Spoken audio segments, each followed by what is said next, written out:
नमस्कार साथियों, मैं आपका एक बार फिर से स्वागत करूंगा हमारे चैनल मिशन तैयारी पे। और जो मैं आज का सेशन लेके आया हूं उसमें हम डिस्कस करेंगे DU MA political science entrance का जो पेपर हुआ है 2019 का, उसके बारे में। तो इस सेशन में जो भी पेपर्स में क्वेश्चन आए हैं मैं आपको क्वेश्चंस भी बताऊंगा और साथ में आंसर्स बताऊंगा। तो चलिए बिना समय गवाए हुए हम आज का सेशन शुरू करते हैं।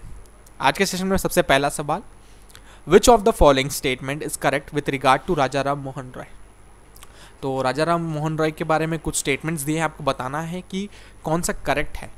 तो उन पहला है belief in existence of the soul, belief in one universal supreme being, belief in life after death, all of these.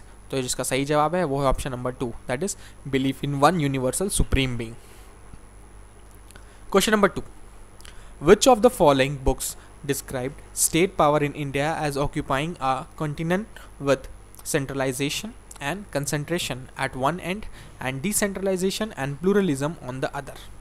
तो इस बुक का क्या नाम है? इस बुक का नाम है in pursuit of Lakshmi. Question number 3, which of the following does not figure in Almond and Verba's classification of political culture. तो कौन सा जो है वो फीचर नहीं करता है? जो फीचर नहीं करता है वो है fourth, that is empirical orientation. Question number 4, which one of the following is a transformationalist view of globalisation. तो ट्रांसफॉर्मेशनलिस्ट व्यू क्या है ग्लोबलाइजेशन का? तो ये है पहला वाला, that is globalization is not leading to the withering away of the nation states, rather to the emergence of the conspicuously global politics in which the traditional distinction between the domestic and the international affair is not enough meaningful। Question number 5, which one of the following is not a text related to the classical realism। तो कौन सा जो text है that is not related to classical realism। तो इसका सही जवाब है वो है option number 2, that is tragedy of great power politics। Question number 6, which among the following can be associated with Aurobindo's beliefs। तो औरबिंदो के बिलीफ से क्या रिलेटेड है? तो इसमें ऑप्शंस दिए हुए हैं, his conviction that he did not regard the country as an inert object but as mother, his resolve that he would not merely repeal the name of God but have a direct realization of him, that his education and talent belonged to God which could be utilized for personal happiness alone, और question number 4, that is all of this. तो इसका सही जवाब है all of this. तो ये जो तीनों स्टेटमेंट है वो एसोसिएटेड है औरबिंदो के बिलीव से। Question number 7, I do not wish them women to have power over man but over themselves, these words are attributed to which of the following thinkers. तो ये जो इसका सही जवाब है वो है मैरी वॉल्स्टनक्राफ्ट। तो इनकी एक फेमस बुक है द विंडिकेशन ऑफ वुमेन। तो ये बुक पूछा जाता है एग्जाम में, तो इसको देख ले। एक है question number 8, Atul Kohli's link his crisis of governability thesis to which of the following reasons. तो जो रीज़न है वो है organisational decline of the Congress. उसके बाद है question number 9, communitarianism argue that. तो कम्युनिटिज्म क्या आर्ग्यू करता है? तो communism argue that liberalism devalues communal attachment। 10th question है, Hanafi, Hanbali, Shafi'i and Maliki are Islamic. ये इस्लामिक क्या है? ये इस्लामिक ज्यूरिसडिशियल सिस्टम है। Question number 11, positive liberty implies that. सकारात्मक स्वतंत्रता का अर्थ है option number 1, all of these, option number 2, the state can make interventions for betterment of lives, one must be free to do things one could consider positive, there must not be any constraint on the freedom of thought. तो इसका सही जवाब है option number 2, that is the state can make interventions for the betterment of lives. Identify the incorrect pair. तो जो incorrect pair है उसको identify करना है। तो इसमें इनकरेक्ट पेयर जो है वो है मॉडर्नाइजेशन थ्योरी, अमर्त्य सेन। ये पेयर गलत है, बाकी के पेयर सही है और इसको याद भी कर लें आप क्योंकि एग्ज़ाम में डायरेक्टली पूछा जाता है। उसके बाद है question number 13, Rousseau's idea of perfectibility entails which of the following ideas. तो जो रूसो के आइडिया है परफेक्टिबिलिटी का, वो किसके साथ एसोसिएटेड है? वो है ऑप्शंस दिए हुए आपका, man are essentially good natured, man have no basic essence, और none of the above, nature of man is essentially bad. तो perfectibility is related to none of the above. Question number 14, if I was asked to name any particular article in this constitution as the most important, and article without which this constitution would be nullity, I could not refer to any other article except this one. Ambedkar was referring to which article? तो ये काफ़ी ज़्यादा important प्रश्न है, और ऐसा कहा जाता है कि इस आर्टिकल का नाम है आर्टिकल नंबर 32। आर्टिकल 32 किससे बिलोंग करता है? ये रिट से बिलोंग करता है। तो अगर आपके कोई भी फंडामेंटल राइट्स को छीना जाता है या हनन किया जा सकता है, तो आप आर्टिकल 32 का यूज़ करके सुप्रीम कोर्ट और या हाई कोर्ट में आप स्टेट के खिलाफ केस कर सकते हैं। और इस क्वेश्चन को अगर ऐसे भी घुमाया जा सकता है कि which article of the constitution is called the heart and the soul of the constitution, तो ये आर्टिकल नंबर है 32। उसके बाद है question number 15, the thought that the advent of technology and industrialization is the basic cause of human misery in modern society can be attributed to which of the following thinkers? तो ये thinker कौन है जो ये सोचते हैं? वो है Mahatma Gandhi. Question number 16, the block vote system is also known as, तो ब्लॉक वोट सिस्टम को कहते हैं first pass the post system. Question number 17, he is the head of the state but not of the executive. He represents the nation but does not rule the nation. Who among the following made this comment about the president of India? तो किसने ये comment किया है? आपके options हैं B R Ambedkar, Sardar Patel, Maulana Abul Kalam Azad, Jawaharlal Nehru. It was commented by doctor B R Ambedkar. Question number 18, deliberative democracy is the idea that, तो ये idea है that decisions must follow reasonable discussions and debate. Article 371A of the Indian Constitution provides special protection to which of the following state? तो उसको याद कर ले, जो 371A है it is related to Nagaland, 371B जो है that is related to Assam, 371C है वो रिलेटेड है मणिपुर। तो इस तरीके से जो 371 के जितने आर्टिकल्स हैं जो कि अलग अलग स्टेट से रिलेटेड हैं उनको आप याद कर लें। बहुत बार यूपीएससी में भी पूछा जाता है, यूजीसी नेट में भी पूछा जाता है, और इवन आपके जैसे आप देख रहे हैं आपके एमए के पेपर्स में भी पूछे गए हैं। इसके पिछले साल जो है 370 पूछा गया था क्योंकि वो काफ़ी न्यूज़ में था इसलिए। उसके बाद है who defined development administration as action oriented goal oriented administrative system? तो किसने ये कहा है? ये कहा है एडवर्ड वाइजनर। तो इसका जो सही जवाब है वो है ऑप्शन नंबर 3।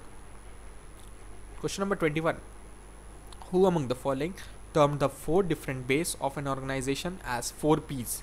तो किसने ये कहा है? ये कहा है लूथर ग्यूलिक ने।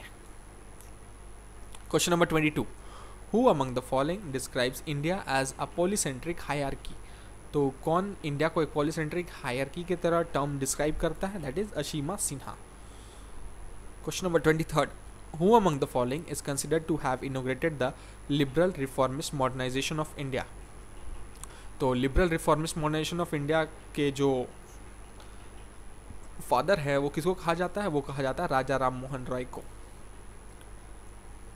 Question number 24, who among the following identified the Indian state as interchangeably weak and captured? ये किसने कहा है? ये कहा है अतुल कोहली ने। उसके बाद है question number 25, who coined the term party of consensus and parties of pressure? ये टर्म किसने कॉइन किया है? It was coined by Rajni Kothari.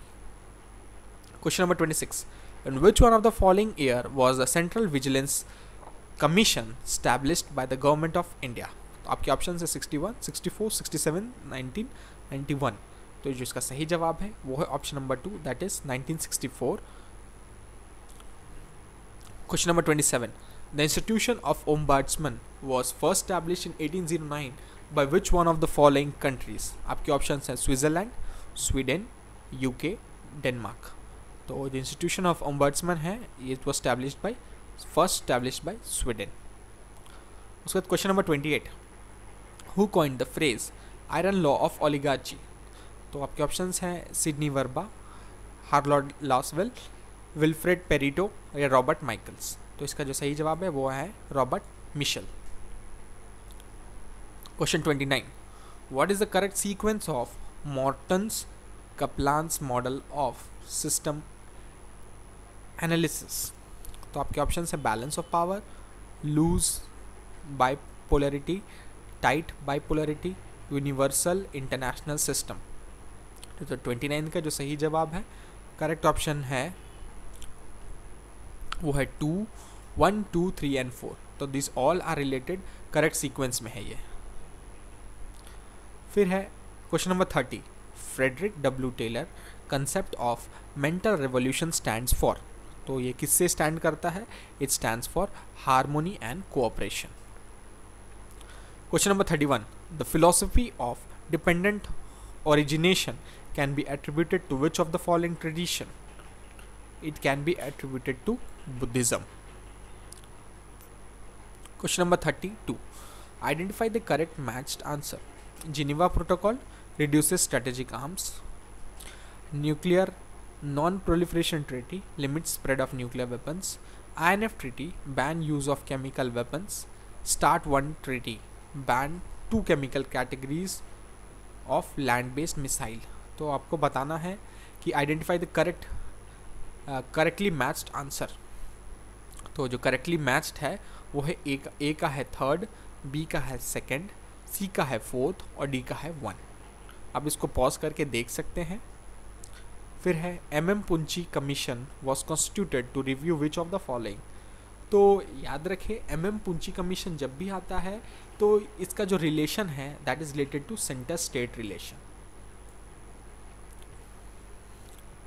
उसके बाद है the Duverger Riker model tries to establish the link between which of the following.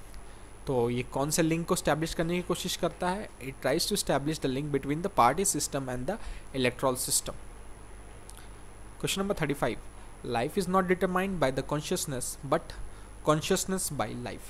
The line relates to, line किसको relate करता है? It relates to the Marx critics of idealism. Which one of the following is false for Marx?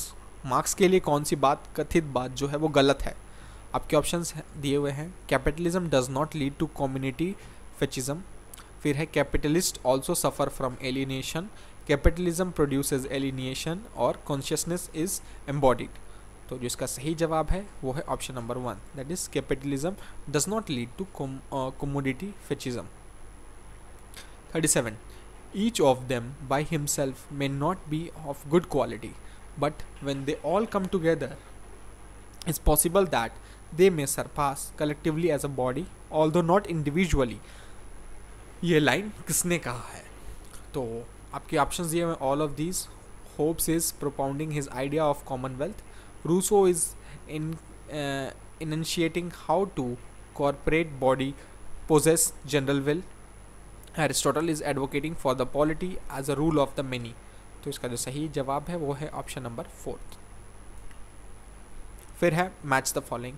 आपको left side में thinkers दिए हैं और इसमें right side में टाइप्स ऑफ रियलिज्म दे रखा है। तो है केनिथ वॉल्स, जे मियरशिमर, फरीद जकीरिया, हैंस मॉर्गेनथो। तो जिसका सही जवाब है वो है ए का है 4th, बी का 1, सी का 2, डी का 3rd। फिर से मैच द फॉलोइंग है। इसमें लेफ्ट साइड में कुछ थ्योरीज दी गई है, राइट साइड में उनके जिन्होंने प्रोपोएट किया है थ्योरीज वो दे रखे हैं। Theory of 2 wheels, doctrine of mandala, syncretism, Dharmashastra. ठीक है, तो आप देख सकते हैं जैसे कि आपको पता धर्मशास्त्र जो मनु से रिलेटेड है, डी का थर्ड होगा, तो डी का थर्ड पहले आप ऑप्शन में ढूंढे कहाँ पे है, ये थर्ड और फोर्थ में है। बहुत ज़्यादा चांस है कि थर्ड और फोर्थ में कोई ऑप्शन सही होगा, तो जो इसका सही जवाब है वो होगा ए का होगा 2, बी का 4th, सी का 1, डी का 3rd। तो इस हिसाब से मैं आपको बता रहा हूँ कि कैसे आप एलिमिनेट करके भी आंसर्स निकाल सकते हैं। अब जैसे देखिए सिंक्रेटिज्म, इससे क्या मतलब है? सिंक्रेटिज्म का मतलब है कि दो धर्मों को, मतलब धर्म को या फिर जो आपके ट्रेडिशंस है उसको मिलाना। तो ये किससे रिलेटेड हो सकता है? ये कबीर से रिलेटेड हो सकता है। तो सी का जैसे आंसर है 1। तो यहाँ आपको दो ऑप्शंस अगर पता थे तो आप इसका सही जवाब निकाल सकते थे। फिर है 40, फिर से मैच द फॉलोइंग है। जैसा कि आप देख रहे ट्रेंड बना हुआ है कि मैच द फॉलोइंग हमेशा पूछा जा रहा है बहुत सारा, या तो थिंकर से रिलेट कर रहे हैं, या बुक्स दे रहे हैं, या इंटरनेशनल ऑर्गेनाइजेशन, या फिर कोई थ्योरी है उससे रिलेटेड आ रहा है। तो उन सब चीज़ों को आप ध्यान रखें। तो match the author's with the work, जो ऑथर्स हैं उनको मैच करवाना है आपको उनके वर्क के साथ। तो जेम्स स्कॉट, रॉबर्ट जेरविस, अर्नेस्ट गेलनियर और कार्ल पोलानी। तो जो इसका करेक्ट आंसर है वो है ए का होगा 2nd, बी का 1, सी का 4th एंड डी का 3rd। फिर है question number 41, structural functionalism is primarily, जो स्ट्रक्चरल फंक्शनलिज्म है it is primarily a framework of investigation. Question number 42, structural functionalism by Almond and Powell was an application of, ये किसका application था? It was an application of Easton's framework of political system. Question number 43, the core elements common to both classical and structuralism are, तो जो common core element है जो कि दोनों से कॉमन है, that is all of this, statism, survival और self help. Question number 44, which environmental convention was adopted for the protection of ozone layer. तो ये आप सबको पता है कि इसका सही जवाब होगा Vienna convention. Question number 45, M K Gandhi wrote editorials for the first time in which one of the following journals. तो उन्होंने फर्स्ट टाइम जो जर्नल कौन से जर्नल के लिए एडिटोरियल्स लिखा था?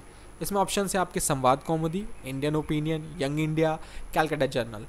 तो जो इसका सही जवाब है वो है option number 2, that is India opinion, Indian opinion. फिर है 46, Rawls introduce the veil of ignorance because, options हैं any contract must always start from a blank state, all of these, it is the closest to how people were in the state of nature, it is a device to eliminate the bias in reasoning. इसका सही जवाब है option number 4, it is a device to eliminate the bias in reasoning. Question number 47, match the thinkers with their ideas. तो इधर में left side में आपको कुछ आइडियाज़ दिए हुए हैं, राइट साइड में थिंकर्स दिए हुए। अगर आप थोड़ा बहुत भी, अगर आपने इंडियन पॉलिटिकल थॉट पढ़ा होगा, वी आर मेहता की बुक है, तो आप गेस लगा सकते हैं कि कौन से थिंकर्स हैं, उनका आइडिया क्या है। तो चलिए ऑप्शन मैं आप ज़्यादा कुछ बता नहीं रहा हूँ, मैं सिर्फ आंसर्स बता रहा हूँ क्योंकि टाइम भी हमारे पास कम है। तो ए का होगा 3rd, बी का होगा 4th, सी का 1 और डी का 2। आप इसको पॉज करके दे सकते हैं, सॉरी क्योंकि हमारे पास 100 क्वेश्चंस बताना है और वीडियो काफ़ी ज़्यादा लंबी हो जाएगी, इसलिए मैं आपको सिर्फ ऑप्शंस बता रहा हूँ, और जहाँ पर एक्स्ट्रा इन्फॉर्मेशन देने की ज़रूरत है वहाँ मैं खुद से आपको इन्फॉर्मेशन दे रहा हूँ। फिर 48 क्वेश्चन है, match the following and mark the correct answer. J N Tickner, Cynthia Enloe, standard Whitworth और Chandra Mohanty. J N Tickner और ये सिंथिया एनलॉय जो है ये फेमिनिस्ट थिंकर्स है, ठीक है। तो आप देख सकते हैं कि दो ऑप्शंस ऐसे हैं, वेयर आर द वुमेन और फेमिनिस्ट क्रिटिकल थ्योरी। तो ये शायद ए और बी में कहीं मैच करेगा। तो आप देखिए इस हिसाब से, आप अगर आपको थोड़ा बहुत आइडिया होगा तो ए का है 2, ए का है 2, बी का है 3, सी का 4th, डी का 1। फिर है question number 49, match the words with their meaning. तो जो मत्स्यानी, अपाधर्मा, विजिगुषु, रीति। तो अब आप देख सकते हैं जो इसका सही जवाब है वो है ए का होगा 4th। मैं आपको थोड़ा ये PDF ऊपर कर दे रहा हूँ। ए का है 4th, बी का है 1, सी का है 2 और डी का है 3rd। फिर question number 50, greatest benefit to the least advantage is associated with which of the following. तो ये किसके साथ रिलेटेड है? It is related to Rawls theory of justice. फिर है IMG, match the work in list 1 and authors in the list 2। तो ये जो आपके कुछ मैच करना है, तो ये जो मैच है मैं इसको यहीं पर पॉज कर रहा हूँ और इसका करेक्ट आंसर बता रहा हूँ। इसका करेक्ट आंसर है A का है 1, B का है 2, C का 3 और D का 2। तो इसका करेक्ट आंसर है option number 2। Question number 52, who among the following considered democracy as nothing more than periodic elections and ordinary citizens beyond the act of voting should have no role in shaping policy। ये किसने कहा है? ये कहा है Joseph ए Schumpeter. फिर है question number 53, who among the following suggested that nationalism can be attributed to the rise of industrial age. तो किसने सजेस्ट किया है? ये है अर्नेस्ट गैलनर।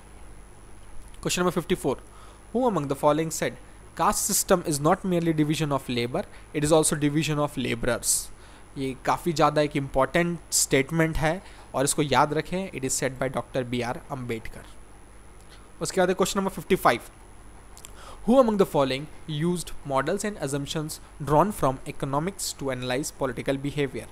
तो किसने यूज़ किया था? ये यूज़ किया था एंथनी डाउन्स ने। Question number 56, who among the following laid stress on the imagined qualities of nationalism। तो imagined qualities of nationalism में किसने स्ट्रेस किया है? ये स्ट्रेस किया है बेनेडिक्ट एंडरसन ने। Question number 57, who among the following wrote the classic essay science as a vocation। किसने लिखा है? It is written by Max Weber। Question number 58, who among the following states public policy is whatever government chooses to do और not to. ये किसने कहा है? तो ये कहा है थॉमस आर डाई ने। Question number 59, who among the following scholars conceptualises Indian constitution as a seamless web. याद रखें, सीमलेस वेब जब भी आएगा दैट इज ग्रैनविल ऑस्टिन। तो इसका सही जवाब है option number 3, that is Granville Austin. कई बार UPSC में भी पूछा जाता है ये। सीमलेस वेब को किसने डिफाइन किया इंडियन कॉन्स्टिट्यूशन को as seamless web? That is Granville Austin. Who among the following described India as a quasi confederacy।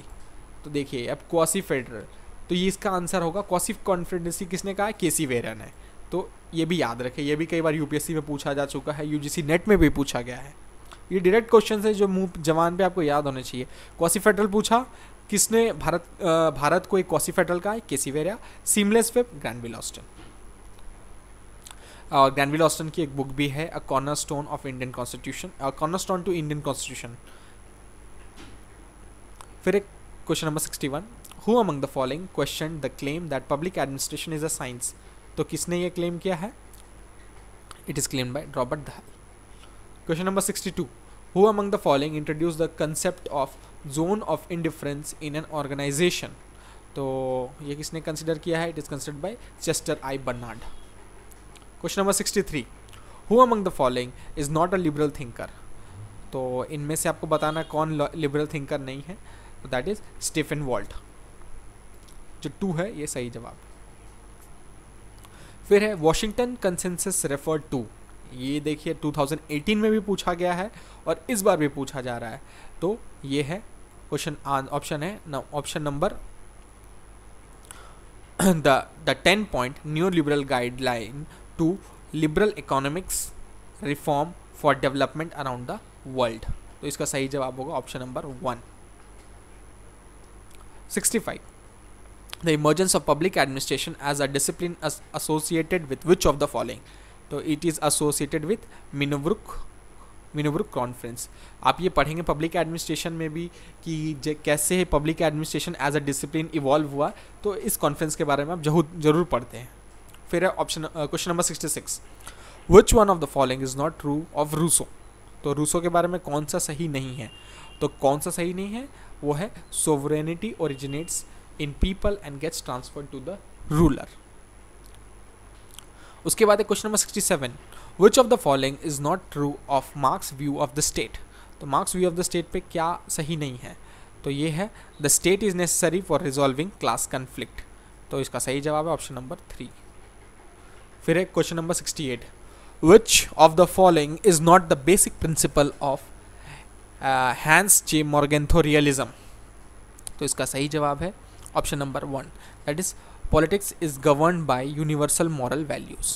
Question number 69, which one of the following treaties ended the 30 years war. जो 30 years war है उसको and कौन से treaty ने किया था? तो it was ये ट्रीटी है peace of Westphalia. Question number 70, which of the following pact resulted in a compromise between Ambedkar and Gandhi on the issue of separate electorates? ये सबको लगभग पता है। देखिए ऑप्शंस हैं Lahore pact, Lucknow pact, Delhi pact, Poona pact. तो इसका सही जवाब है option number 4, that is Poona pact. Poona pact ये तब साइन हुआ था जब गांधी जी जेल में थे और वो हंगर स्ट्राइक कर रहे थे कि सेपरेट इलेक्टोरेट्स नहीं होना चाहिए, जबकि अंबेडकर जी डिमांड कर रहे थे कि जो माइनॉरिटीज़ हैं, अनटचेबल्स हैं, उनको एक सेपरेट इलेक्टोरेट दे दिया जाए। तो फिर पैक्ट ये हुआ कि सेपरेट इलेक्टोरेट नहीं दिया जाएगा, वो साथ में लड़ेंगे, बट कुछ जो सीट्स हैं माइनॉरिटीज़ के लिए रिजर्व की जाएगी। ये था Poona pact and I guess it was in 1932। फिर है 71, which of the following is not included in the list of essential commodities प्राकृतिक of a state as identified by Kautilya. The minister, the territory and its population, nationalism, the ruler. तो इसका जो सही जवाब है वो है option number 3, that is nationalism. 72nd question, which one of the following does not constitute a central idea of the instrumentalist school of ethnicity. तो इसका सही जवाब है is based on shared blood and shared ancestry. Question number 73, which of the following is not a feature of Ram Manohar Lohhia's concept of सप्त क्रांति। तो ये कौन सा फीचर जो नहीं है जो सप्त क्रांति, दैट इज वायलेंट रेवोल्यूशन, हिंसक क्रांति। ये उनकी जो सप्त क्रांति थी उससे रिलेटेड उसका फीचर नहीं है, जबकि जो अदर है जैसे that is emancipation of woman, abolition of caste, economic equality, ये जो है ये सब जो है ये तीनों इनकी फीचर है सप्त क्रांति की, बट वायलेंट रेवोल्यूशन जो कि हिंसक क्रांति है उसके बारे में बात नहीं करते हैं ये राम मनोहर लोहिया, और ये एक सोशलिस्ट थिंकर है। Question number 74, which one of the following statement is not true of hopes. तो होप्स के बारे में कौन सी कथन सही नहीं है? तो ये है there is no occasion for disobeying the sovereign. Question number 75, which of the following statement best describes the scientific character of comparative politics। तो comparative politics scientific character में कौन describe करता है? It describes that is comparative politics analysis is a type of science that probably cannot produce knowledge the same degree of certainty as in the physical sciences। Question number 76, which of the following statements are correct with respect to the global commons। तो global common से कौन सी चीज़ें correct है? आपके options दिए हुए हैं। These are areas not under sovereign jurisdiction, they have an environmental dimension, they are owned by nation states, the high seas, deep ocean floors and outer space come within this category. तो इसका जो सही जवाब है वो है option number 1, 2 and 4 only. Question number 77, which of the following proposition is not found in classical realism। तो classical realism में क्या फाउंड नहीं होता है? that is the structure of international politics is anarchic। 78, which of the following proposition is not given by the theorist of complex interdependence। तो ये कौन सा जो नहीं दिया गया है? that is the state is a unitary actor। 79th, which of the following authors gave the concept of the tragedy of commons। देखिए ये बहुत ही फेमस एक कंसेप्ट है ट्रेजेडी ऑफ कॉमन्स, और इसको याद कर ले, डायरेक्टली याद कर ले, ये दिया है गैरेट हार्डिन ने। फिर है 80, which of the following was not a distinctive feature of the धर्मशास्त्र tradition in India। was not a distinctive feature, ठीक है। तो कौन सा डिस्टिंक्टिव फीचर नहीं है? तो ये है scholars concentrated on the nature and mechanics of power। 81st question, which one of the following is true, आपको बताना है कौन सा ट्रू है। तो इसमें यह है, globalist believe that the role of the state is eroding the present times. Which of the following level of analysis is not discussed by Walsh in his book Man, the State and War? ये है dyadic level. Question number 83. Which one of the following is true? आपको बताना है कौन सा सही है।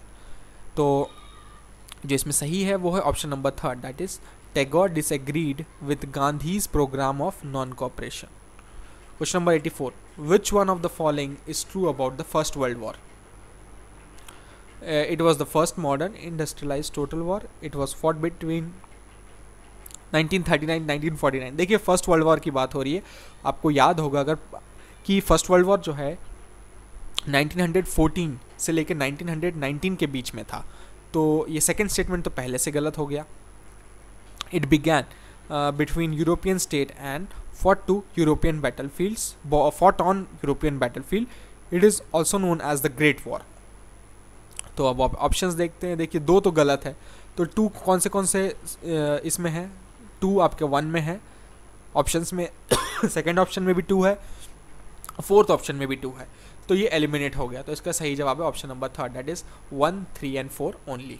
इस तरीके से आप स्मार्टली आप ऑप्शंस को चूज कर सकते हैं। अगर आपको आइडिया नहीं भी है तो आप आंसर गेस कर सकते हैं। Who gave the domino theory about the geopolitical consequence of the victory of Viet Minh during the cold war? तो किसने दिया था? ये दिया था प्रेसिडेंट कैनेडी ने। 86.